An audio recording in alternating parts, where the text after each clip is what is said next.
Pada saya, kebebasan media pada zaman Madani ini hanyalah satu slogan yang hipokrit mata-mata. Sehingga hari ini kad media harakah masih belum dikembalikan, tapi dirampas pada zaman reformasi.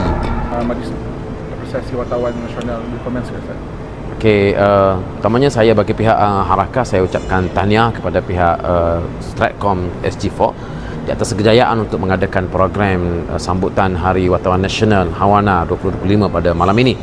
Ini merupakan satu kebanggaan lah kepada kita di peringkat parti sendiri, kerana kita sudah mampu untuk mengumpulkan wacana kita sendiri dalam satu kelompok yang insya-Allah akan menjadi pencetus kepada pemberitaan yang lebih baik untuk SG4, mempromosi kejayaan-kejayaan dan juga success story yang telah pun dijana oleh SG4 selama ini. Dan bagi pihak Parti Islam Malaysia PAS, saya sebagai Ketua Penerangan sendiri merasakan bahawa ini merupakan satu noktah penting yang insya-Allah akan menggerakkan maklumat-maklumat yang sepatutnya lebih sampai kepada rakyat dan khalayak dengan lebih berkesan selepas daripada ini. Ustaz boleh komen sikit Ustaz tentang kenyataan Datuk Seri Ibrahim yang latest kali ini tentang meminta supaya majlis kerajaan tidak lagi menggunakan barang-barang import dalam majlis rasmi kerajaan. Pada saya baguslah Datuk Seri Anwar Ibrahim ni seorang yang pandai bercakap, bagus, tetapi saya rasa beliau sendiri pun banyak yang tak dapat maklumat tentang perkara-perkara yang sedang berlaku dalam masyarakat, di bawah pentadbirannya sendiri.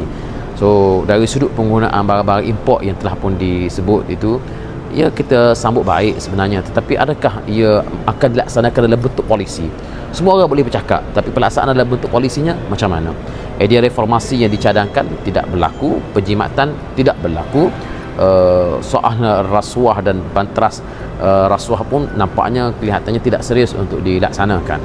Bila cakap tentang barang-barang import, ya saya yakin ia boleh dilaksanakan jika mahu, tapi saya tidak nampak majlis-majlis kerajaan ini akan, ataupun badan-badan ataupun agensi-agensi ini boleh menyambutnya dengan baik. Sebab kenapa? Sebab beliau pernah mencadangkan supaya tidak ada majlis kerajaan yang besar-besaran di peringkat program-program kerajaan. Tapi hakikat yang berlaku ialah majlis-majlis besar-besar ini tu diadakan bahkan lebih besar berbanding sebelum daripada ini.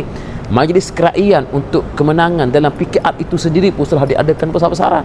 So cakap boleh, tapi nak laksanakan itu jadi masalah.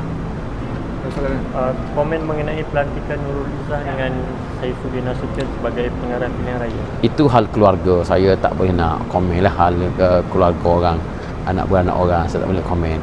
Bagi kita, siapa saja yang dilantik, kita tidak ada masalah dan kita akan laksanakan tugas kita sebagai parti politik yang akan bersaing di atas pentas demokrasi. Asal jangan gunakan dana awam untuk kepentingan parti politik, kita tidak ada masalah.